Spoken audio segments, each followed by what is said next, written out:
You know that line we all use? The one that sounds like a harmless promise, maybe a little deferral, but maybe it costs us more than we realize.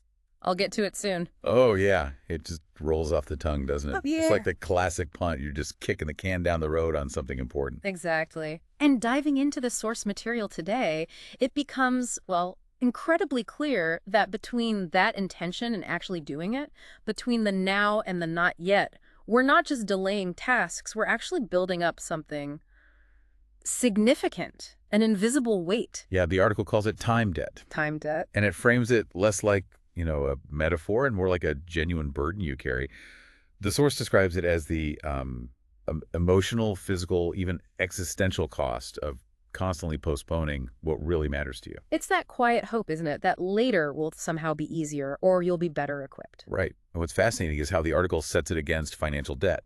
With money debt, you get statements, maybe calls. Yeah, clear reminders. But with time debt, nothing. Yet according to this source, every single time we push aside the life we actually want to live for some later that feels more practical right now, well, that debt just compounds silently. And the core conflict seems to be often personal life versus professional life. Absolutely.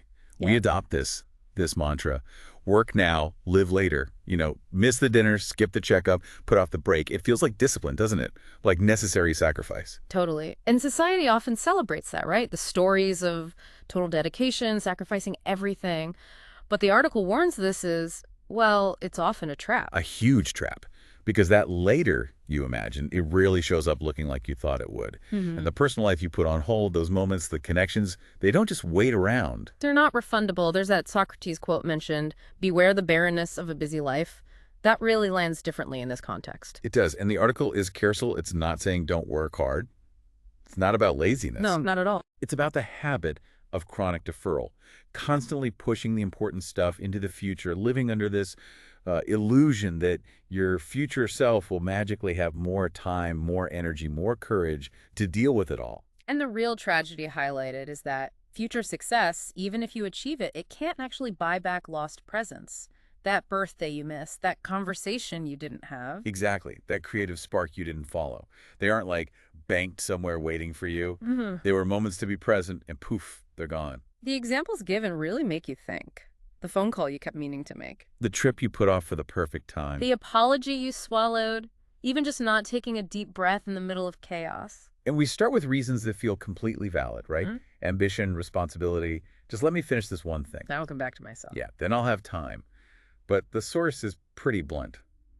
Life rarely just slows down and gives you a neatly scheduled catch-up session. And unlike money debt, you can't refinance time debt. You can't consolidate it. You either live the moment or you miss it. You show up for your life or you don't. It reminds me of that quote often linked to Buddha. The trouble is, we think we have time. We spend it like it's an infinite resource. And the way this debt grows is so insidious. It's not loud.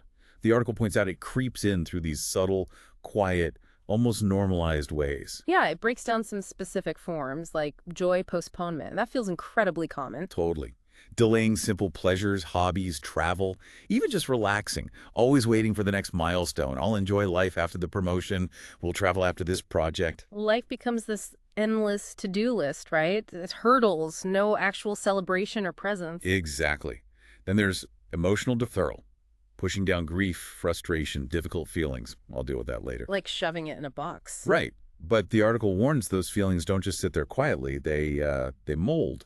They start influencing you from the shadows, often erupting when it's least convenient. Okay, that's uncomfortable but recognizable. What else? Relational drift. That's I'll call them soon. And soon becomes weeks, months. Yeah, the distance just grows until it's silence. Yeah, not through any big fight, just chronic neglect, little postponements adding up. And health neglect. That's a big one. I'll rest when this is over. I'll exercise when things calm down. Consistently putting external demands before your body's basic needs. Until, as the source says, your body basically forces the issue. Burnout, illness, It sends its own invoice. pretty much. Yeah. And finally, creative starvation. That impulse to write, paint, build something just because. Constantly pushed aside. I'll get back to my passion project later. And later just becomes never. That potential just sits there. It makes you think of that Monte quote, don't confuse movement with progress. Exactly. A rocking horse moves, but it doesn't go anywhere. You can be incredibly busy, but are you actually progressing on what matters to you? So why? Why do we do this? Why does modern life seem set up to encourage this time debt? Well, the article suggests a few things. Our culture often rewards burnout, right? We mistake being constantly busy for being meaningful. We wear busy like a badge of honor sometimes. We do. And we tell ourselves our future self will be better, more organized, less stressed, somehow magically equipped to handle everything we've deferred. Plus that fear of missing out. But it's often FOMO on success, not on life itself. Right. Fear of missing the promotion, the deal, the status. More than fear of missing this moment, this connection, this breath. So delayed gratification just slides into delayed living. The finish line keeps moving. It never arrives. And the scary part, the source points out, we adapt. We start to normalize this state of constant deferral, this self-neglect. It just becomes normal. Wow. That makes the Alan Saunders quote, the one Lennon popularized, life is what happens to us while we are making other plans. It makes it feel quite heavy. It really does. Because this debt, its costs are often invisible until it's too late, until they're irreversible. Like losing touch with someone until you genuinely can't recall their voice easily. Or having those suppressed feelings just erupt and cause damage. Or realizing joy feels unfamiliar, like a stranger. So the interest payment on time debt is basically regret. Yeah, it just accumulates quietly until you look back and think, where did all that time go? Life becomes a series of meant tos. It's like that Thich Nhat Hanh idea. Chasing the future, regretting the past, and completely missing the only thing that's real right now.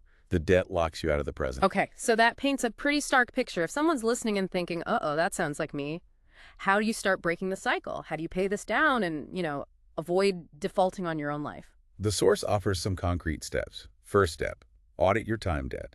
Really look at what you've been postponing that genuinely matters. And it stresses this isn't about tasks on a list, it's about your truths. Truths, not tasks. That's a key shift. Okay, what's next? Make micropayments, tiny acts, right now. Don't wait for the big block of free time. Call the friend today, take a 5-minute walk, write one sentence, say, I love you now. Presence is payment. I like that. Small steps. Exactly. They build momentum. Third, shift from ROI to ROL. Return on investment is drilled into us.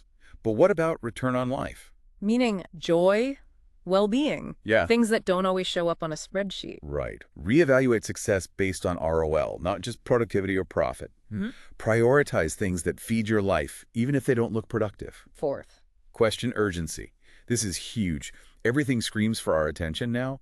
Learn to differentiate what feels urgent, the ping, the notification from what's actually important for your life long term. They're rarely the same thing, are they? Almost never. And finally, step 5. Give yourself permission. Permission for what? To rest. Yeah. To create without needing a point. To care for yourself without feeling guilty. To just be here now. Push back against that relentless pressure to always be on. It reminds me of that Anne Lamott quote. Almost everything will work again if you unplug it for a few minutes, including you. That's it, exactly. Unplugging is a form of payment on the debt. So the vision here is a future where you're not constantly playing catch up with yourself, where you're not burdened by the debt of all the moments you postponed. It's about showing up now. Yeah, showing up because the present is the only moment that's actually guaranteed. We don't have to keep hustling towards a life that's always waiting around the next corner. We can stop borrowing from our present, the joy, connection, rest, and actually start investing in it. This whole dive into time debt, drawing from the article, it's a wake-up call, isn't it? It shows you can be driven, responsible, and present. They don't have to be mutually exclusive.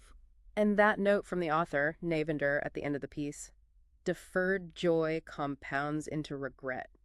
Oof. It's powerful. Every not now is like a silent contract you're making with your future self.